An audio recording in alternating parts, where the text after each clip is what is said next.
Hi everyone. Welcome to the iPitch Ask Me Anything session. We'll just wait for like a few more seconds for everyone to join and then we'll quickly begin. While we do that, I'll quickly introduce myself and my team. Today, I'm Akshita Suraj from the Ecosystem Development team at Villgro, and we have Ali and Rohang here as well, my colleagues from Villgro from the Ecosystem Development team. We're extremely excited to welcome you all to this unique session that helps you know more about the coalition partners and the kind of investment thesis and their investment criteria for this year. As you're all aware, iPitch is larger than ever with 11 international funders that have come together to scout for startups across India. And not just that, we have a total pot size of 5 million USD up for grabs. And of course, all shortlisted iPitch entrepreneurs get access to Artha's network of impact investors and incubators of over 1,200 people. So yeah, I mean, this is one of our steps with iPitch. One of our objectives this year was to bridge the gap between social entrepreneurs and investors. And we intend to do that, especially with these sessions, which are created to help you ask any questions that you have and to understand a lot more about each of the partners and their investment thesis. So without taking any more time, the first 10 minutes of the session, Susie here from Johnson & Johnson Impact Ventures is going to quickly walk you through with their investment thesis and the kind of startups that they're looking to support through iPitch. And the next 20 minutes, we'll open it up for question and answers. You can raise your hand and Rohang here will basically ask you to unmute yourself and ask questions. Or you can also type in your questions into the chat box. So over to you, Susie. Thanks so much. Hi, everyone. It's a pleasure to be here today. And I love to kind of maybe introduce myself first, and then we'll get started. My name is Susie Chan. I am based in New York, and I joined the team on Johnson & Johnson Impact Ventures about 3 years ago. My background, I started my career in Wall Street. I spent a couple of years in investment banking and then private equity.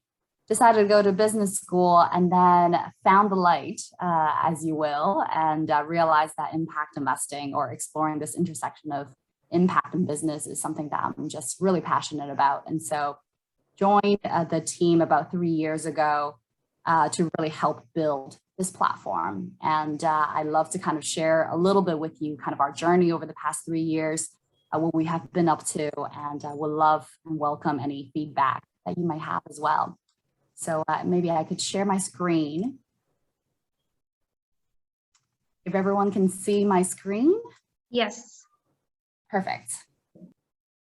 I won't bore you with the history stuff, but overall, we're part of the Johnson & Johnson Foundation. And for those of you that don't really know or familiar with the foundation work, we are actually a very global foundation. Every year we deploy about 100 million in grant support for social enterprises, nonprofit that are really essentially innovating at the front lines of care. And for us, about 4 years ago, we started looking at this new space called impact investing, specifically, innovative finance mechanisms to really support entrepreneurs like yourselves that are enhancing access to care for most vulnerable populations around the world. Today, as you can see, we have a very global mandate. I'll go into some of our investment criteria, but this is largely our portfolio today. Our platform really consists of 3 bodies of work. So if you can see on the left-hand side of the page, we're investing out of a $50 million fund, 50, and that really consists of both core as well as seed investments. I'll kind of go into that a little bit later, but these are equity or debt investments into early stage innovations, pre-series, pre-seed, seed, or Series A type of investments. The second pillar that we have is called Innovative Finance Initiative, and that's when we work with public and private stakeholders to really structure innovative finance models. And if you have questions, I'm happy to kind of go into that as well. And then lastly, we also try to support ecosystem builders like Villgro that are really doing incredible work on the ground to support really early stage innovations that are kind of before you arrive at the J curve. Perhaps some are a little bit too early for us to make a direct investment, while we would support a lot of these startups through intermediaries like Villgro, like Village Capital in the US. And so largely, this is our investment thesis, and this is where we invest. As you can imagine, healthcare is really broad. We can't possibly invest in everything. And so these are the three main pillars that we spend a lot of time in. The first one is really tackling kind of new models of primary care, specifically looking at service delivery for vulnerable populations. And it typically can be, both asset light and asset heavy businesses. So in the past, we have invested in hospitals, we've invested in clinics, as well as pharmacy type of solutions or tech-enabled type of telehealth type of solutions that are really enhancing the access again for the last mile populations that traditional healthcare has essentially overlooked. The second pillar in the middle focuses on how do we support the frontline health workers that we currently have, and how do we address the 18 million gap of nurses and frontline health workers that currently exist in the world. And so this is where we're investing in both solutions that build the resilience of frontline health workers, help them kind of improve their efficiency, productivity, as well as investing in solutions that help to augment the supply of frontline health workers, frontline health workers as we define them as nurses, community health workers, or midwives. Lastly, we look at the third sector, or the third pillar is health disparities. And that really is on the heels of, as you can probably already know in the news, it's on the heels of a lot of the national reckoning of race and wealth disparity, especially here in the US. And there is a lot of, there's just a lot of kind of social unrest and health disparities that exist. So this pillar really describes how do we build a more culturally competent type of healthcare system for minority populations, particularly in the US. And looking at some of kind of the criteria for our fund, as you know, as I just have shared, it is a $50 million fund. We're looking over the course of this fund, we're looking to invest about 15 to 20 direct investments. We'll also have a little bit of room for 1 to 2 fund investments. We're invested in kind of impact-focused fund managers that are really supporting or providing catalytic support for the health sector. We are looking at overall 100% capital preservation. And what that means is we're looking at concessionary market returns on individual investment for the purpose that over the course of our entire fund, basically preserve our capital to be redeployed for future investments. Our average ticket size is around $500,000 to $2 million. And so as a result, it definitely places us not necessarily being able to kind of support seed type of innovations, but if you are post-seed or Series A, that's really our sweet spot and where we would like to play. We're relatively flexible in terms of our structures. We invest both equity and debt, and we try to be as friendly as possible for the entrepreneurs, understanding, I think, a lot of your restrictions, constraints with regards to liquidity, your desire to really maintain control of your business. So we try to be as friendly as possible and as flexible as possible. We are also a patient investor. So our investment horizon is typically 7 to 10 years because we are not a typical VC fund where, as you know, VC investors have, I think, a lot of those requirements to return funding to their investors. We don't. Our essentially investor is Johnson & Johnson Corporate. And so the 50 million is ours to deploy, and we don't really necessarily have kind of returns mandate. So as a result, we are able to be as patient as we need to be in the market.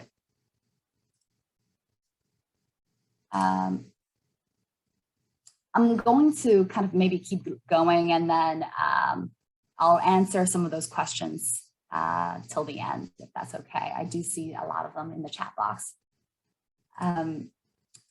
So in terms of our investment and impact criteria, I'll walk through the investment criteria in the middle first. I think, again, like I've mentioned, it's our check size is 500 to 2 million. We are looking at post-seed or Series A or anything in between. I think what's particularly notable here is that we absolutely want to see that there is a strong product market fit, which means that you should already have a product that you have sold in the market, that you have developed, and you have already kind of gained at least a minimum revenue threshold of about 500,000 to date. We really want to see that it has the ability to really scale. And most importantly, I would say that we don't necessarily want to be, the only institutional investor in the syndicate. And so if you are able to kind of put together a round, so typically we would prefer to be a part of maybe a $5 million round or a $10 million round. And we are one of a couple other impact investors that are also investing during this round. I think that's really our sweet spot. We definitely look at, our strong management team as well. And right now we're investing across 3 geographies: East Africa, Asia, as well as the US. In terms of our impact criteria, as you can see here on the left, I would say that there are really 4 primary pillars that we look at. I think first and foremost is scale. So we definitely look at, we take into consideration how big and what is the reach of your platform, and what is the potential reach that you might have at scale. The second one is looking at, are you looking primarily serving middle class populations, or are you looking at low-income populations as well? I think for us, we don't necessarily exclude investments that are, focused on middle class per se, but I think that we definitely want to make sure that there is a bottom of the pyramid focus as well. The third one is really around how crucial it is to really enhancing healthcare. Would it save a life? Would it actually have dramatic impact on someone's healthcare? Or is it just another kind of nice to have solution? Many of which, maybe like a gadget, for example, is that as life-saving or as pertinent as, to a person's health? That's something that we want to be mindful of. And then lastly is how dedicated the founder or the team is around the impact and around the mission. It's not necessarily, that one is a little bit harder to gauge. As you can imagine, there's not necessarily a metric to measure any of this. But I think for us, we want to be a little bit mindful and make sure that we find the right set of entrepreneurs for us to back, because it's a long partnership, and we've tried to be, as value additive as possible. And so I think finding that mission aligned entrepreneur is also very important. And that brings us to really kind of the last criteria that we would have is J&J additionality. So on the right, here we typically do request at least a board observer seat, if not a board seat. And then in particular, I think we're very mindful that we don't just want to be a check writing entity. For us, we want to bring everything that Johnson & Johnson's to bear to really support these enterprises. And what that means is you'll have access to a wide range as well as network of J&J's expertise, and we'll be able to kind of bring in experts for supply chain, experts on the consumer side, experts on medical devices to really support your business and help you scale. And because of that, we usually have a thesis at the onset of the investment to make sure that we're as intentional as possible for the impact that we want to make. I do recognize that I am 15 minutes over, and so maybe at this point, I'll open up to questions. Yeah, thank you so much for that, Susie. I think that was very comprehensive. We'll go with the questions now. Chalasini, can you unmute yourself and ask your question? I hope I'm pronouncing your name right.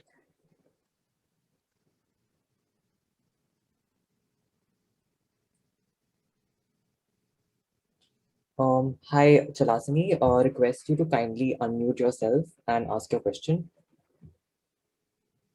May I ask you? Hello, am I audible, sir? Yeah, yes, yeah. yes, please go ahead. I am Chalasani Veerabhadra Rao from Andhra Pradesh, India. We have a new invention called Chalasani turbine, which magnifies the energy given to it by water. We can generate hydropower in every village in water circulation method. We have design patents in India, China, and United States. We need $300,000 US seed fund. Is it possible for you to provide? Yeah, thanks so much for that question. I think, as I mentioned, our investment checks are really 500,000 to 2 million. I think our minimum check is 500,000, and what that means is we typically want to make sure that we're not the only investor in the round. And so, if you're raising, 2 million or 3 million and above, we'd be happy to participate and take a look. But 300,000, typically that means it's a little bit early for us to be catalytic. And I'd be happy to kind of connect you with some of the other potentially impact investors that are looking at earlier stage type of innovations. Absolutely. Even just to add to that, so once you apply to iPitch, all the 11 coalition partners are going to be viewing your application. So there will be options to maybe, for co-investment, co-incubation opportunities as well. So multiple partners can also come and have, want to invest in your venture. So please do apply to iPitch to gain access to all these investors. Great. We can move to the next question, Rohan. Yeah, Vagish, you can unmute yourself and ask your question.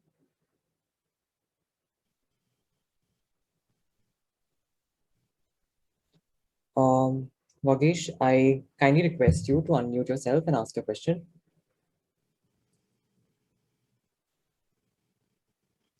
We'll move on to the next person. Arshad, you can unmute yourself and ask your question. Thank you, Rohan, for the opportunity. I would like to ask Susie ma'am that is there any opportunity that for the psychological aspects tools manufacturing in your investment planning now? Sorry, can you repeat that? I'm just asking that we are working on the biofeedback psychological tools, testing apparatus and some exercise tools for curing those subjects to come to the normal position. So we are manufacturing some psychological tools, and I would like to ask that if you have any plan for that sector, no? Anything you think about, anything to put on that type of industries? Yeah, thanks so much for that question. I think if it relates to mental health, if it's a digital or tech-enabled type of solution, I think we absolutely would be interested to look at. I think because we want to stay away from telehealth, mental therapy Yes. type of solution. It really depends. And so I encourage you to maybe apply, and then we'll be happy to take a look at your application. Yes, ma'am. Thank you. We already applied for that, and we will see forward. Okay, great. Thanks. Yeah, thank you. Deepak, you may unmute yourself and ask a question. Please go ahead. Hi there, this is Deepak. Quick question. We're in the area of affordable medical devices, specifically 3D printed prosthetics for low and middle income communities in developing countries. Is that an area of interest for J&J? For J&J broadly, absolutely. Are you able to hear me? Yes, I can hear you. Okay, great. For J&J broadly, absolutely. For J&J Impact Ventures, for our team, unfortunately, we don't look at medical devices for now. However, Okay. I definitely have a lot of ideas because we are starting to work with a number of other funders, fund managers, as well as intermediaries that do support medical devices. And I think based on what you just shared, I think that could be very interesting. So I'm happy to kind of share with you if you can send me maybe your deck, I'm happy to kind of circulate to our funding partners. Yeah, that'd be great. Thank you very much. Yeah, you're welcome. There's a fund called Team Fund, as well as Cross Border Ventures. They all look at medical devices. Okay, lovely. Yeah, just to reiterate, it would be great if you, apply to iPitch, and then Susie can reconnect you with the relevant funders. Okay. Yeah. Thank you so much, Susie. Moving on to the next question. Usha, you can unmute yourself and ask a question. Please go ahead. Yeah, hi, I'm Usha Saxena here, and I'm a co-founder of a education platform. It's actually a coaching platform, and we already have a huge reach to the rural population of India. And because we are multilingual, and we have a band of coaches, which is life coaching and leadership coaching, and we have all these possible, and it's totally tech startup, and it is possible on a mobile. So do we qualify for this pitch? And what is the criteria you'll be looking at when you select a company for, shortlisting? Yeah, I would say absolutely. As long as it's tech enabled, you can see our impact criteria on this page. Specifically, we need to see there's a minimum revenue threshold of 500,000. I would say that's probably the only threshold. And then the other ones is really a little bit more due diligence to understand where the business is going, how competitive it is, as well as understanding the team behind the platform. And so I'm happy to kind of maybe share this with Villgro, who can pass this deck onwards, so you guys can have this for your back pocket, if that's helpful. Sure. So just one more thing. So if we just started this company, the revenue, we just started it this year, it's an LLP. So we don't have that much revenue. So we don't qualify for iPitch? I don't know iPitch, but at least for Impact Ventures, for us, it's a little bit early. Okay. Maybe Yeah, I'll just add to that. So definitely there are other coalition partners as well that are looking at early stage startups as well. So I would encourage you to apply to iPitch so that all these partners can view your business model and then, take a call accordingly. Okay. And what is the criteria for the other partners to like? It's so the idea is just in terms of the application form, you'll find the iPitch application form. You'll have to present a deck and add the problem statement and the solution that basically you're looking at, the kind of business model you have. That mostly will be how they will be figuring out whether or not they want to proceed with a particular business venture. So you can just have a look at the iPitch application form and fill it to the best of your ability so that everyone can, all the partners can view it and then accordingly take a call. So have as much information as possible. I think Susie here can also maybe, add in terms of, how partners view decks? How they what is the kind of information they look for when they're shortlisting a particular entrepreneur? I think Susie, you'd be the right person to maybe add. Yeah, of course. Yeah, oh, absolutely, absolutely. So typically, I think all of our investment funders, first and foremost, we look at the product market fit.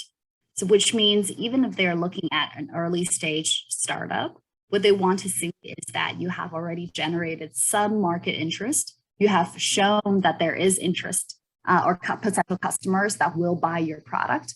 And then you have a good strategy on how you want to bring this product to market. So what we call, a go-to-market strategy plan. So that means, have you explored all the, marketing channels? You have a team. How are you planning on selling this? I think having more, being able to articulate a little bit of that plan is really helpful. And then beyond that is understanding, maybe you might only have 3 people on the team, or even fewer. But do you have the relevant type of experience on the team that will really take this opportunity to scale? That's probably the second most important. And then I would say finally is really about kind of understanding the competitive landscape. Are you different from other provider of the same thing? Are you innovative? Are you kind of the only one, or are you one of 100 type of innovations out there that are solving the same problem? So understanding kind of how competitive you are and where your competitive positioning is relative to the rest of the market is also helpful. Thank you so much, Susie, for that.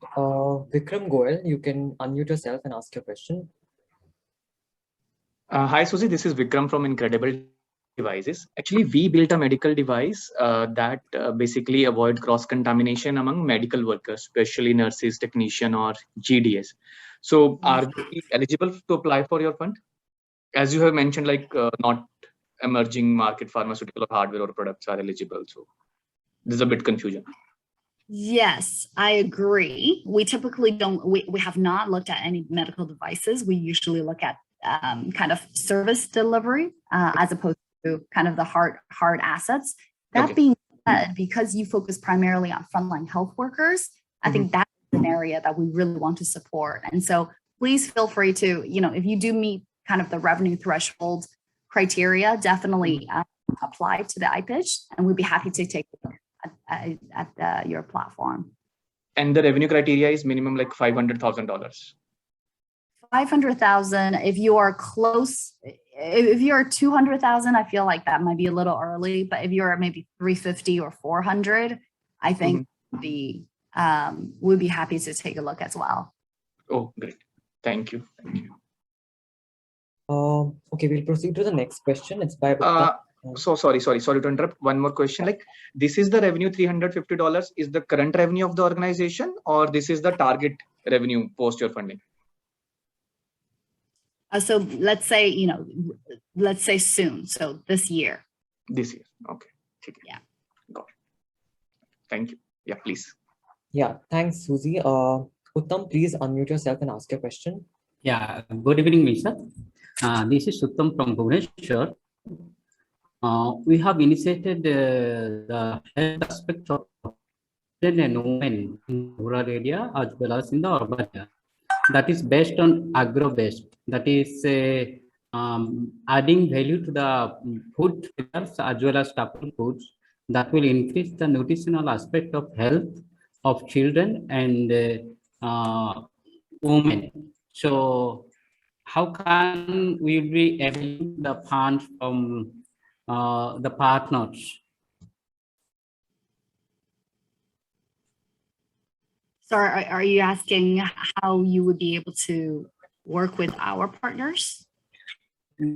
All partners, or your partners, because Johnson is working for health aspects and they are aspiring for the health improvement of the rural people.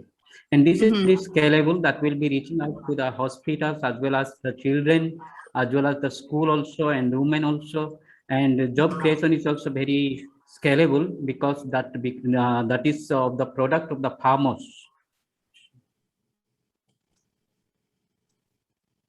Yeah, I think that's really interesting. I think I would suggest you perhaps if you can submit your pitch as well on the Villgro application. We'd be happy to kind of take a look, and then we'll definitely reach out to connect you with relevant partners if we think that there is potential interest or alignment. Yes, thank you. Thank you. Yeah, thank you. Thank you so much, Susie. I know we are at 6:30 mark. Would you be willing to take some more questions if that's possible? Yeah, of course. Yeah, happy to, of course. Thank you so much. Okay, Akshay, you can go ahead.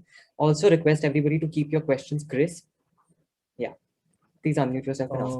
Yeah, hello, Susie. I just had a question that does Johnson & Johnson has any goal with sustainability or like converting to renewable energy?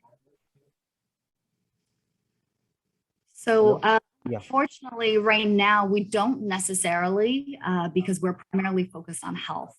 And so renewable energy is a little bit outside our remit.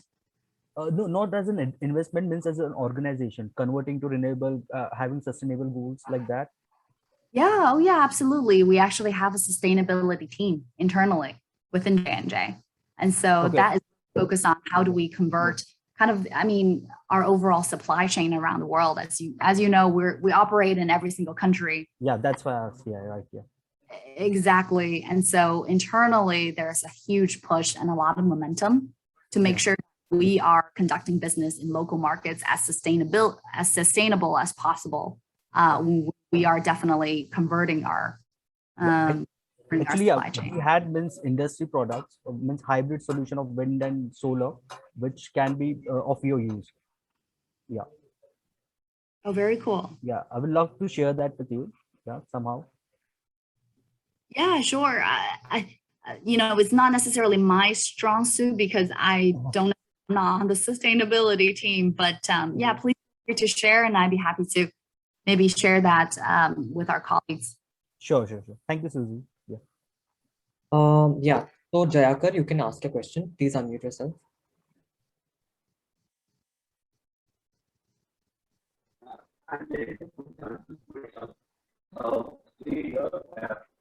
Sorry to interrupt you, but your voice is breaking and we can't quite hear you properly. Jayakar, I think we can't hear you properly. Susie, is it the same case with you? Yeah, it's a little hard for me to hear. Yeah, could you type your question in the chat box?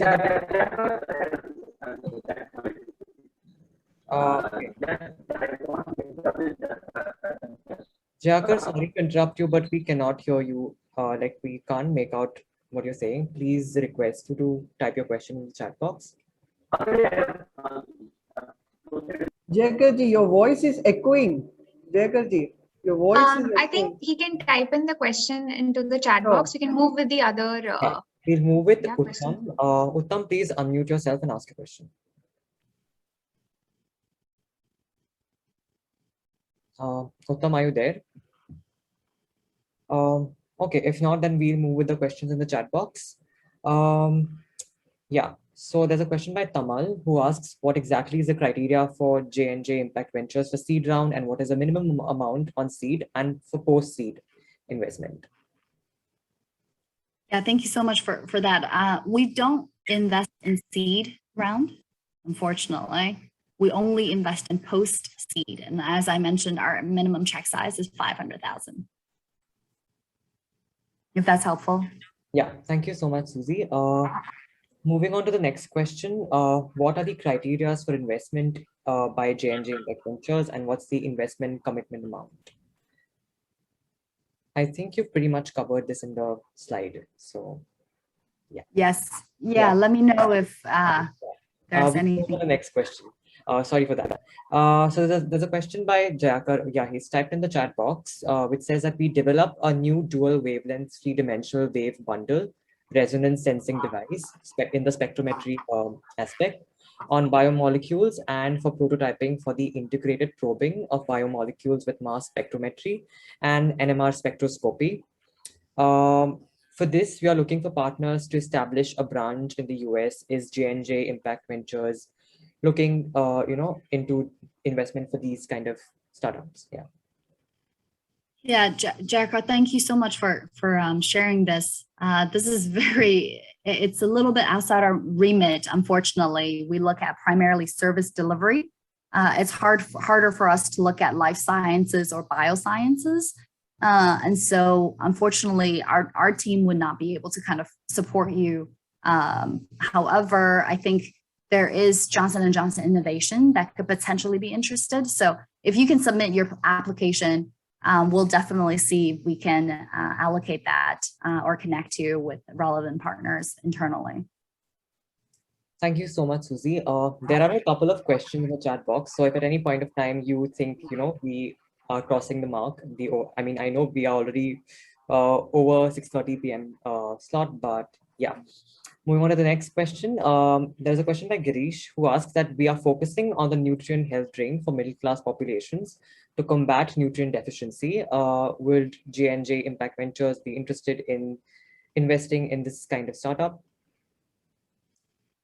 Yeah, potentially. I think first and foremost, as you can see on the page, there's a number of things that we balance. Typically, I would say that, again, we don't necessarily look at medical devices. However, if it has a very strong thesis to support, low-income populations, rural and last mile populations, we would be potentially interested. So please do submit the application and we'll be able to see. Yeah, and we'll take a last question for today. Yeah, it's by Vagish. He says that he's from Cloud River Technologies and he's into water recycling for domestic segment that could help in saving 60% of fresh water and reduce pollution. We could be looking at 500K to 1 million funding. Our prototype is ready for launching and is ready for market release. Would J&J Impact Ventures be interested in investing in such a kind of a startup? I know this slides, but yeah, sorry for it. No, that's okay. I think as much as WASH is a very important sector, I think for us it's very difficult for us to kind of take to have any expertise in renewable energy and water recycling, and so unfortunately we would not be looking at something like that unless you can demonstrate that there is potential kind of health impact and the need really for that in terms of supporting a person's kind of improvement in health. I think if you are able to kind of create that thesis, then we'd be happy to take a look. Yeah, I think that was the last question for today. Thank you so much, Susie. It's been very great. Over to you, Akshita. Yeah, thanks, Susie. Thank you for taking the time to do this, and everyone else for joining the session. If you still have any queries, please feel free to write to us at ipitch@villgro.org. There are 8 days left, so looking forward to receiving all those applications. And as I said earlier, all coalition partners will be able to view these applications. So please do submit these as soon as possible. Thanks again, Susie, for taking out the time to do this. We appreciate it. Thank you so much, everyone. Thank you. Thank you. Take care. Bye. Thank you. Thank you, everyone. Do apply to iPitch. Thank you, ma'am. Thank you, sir.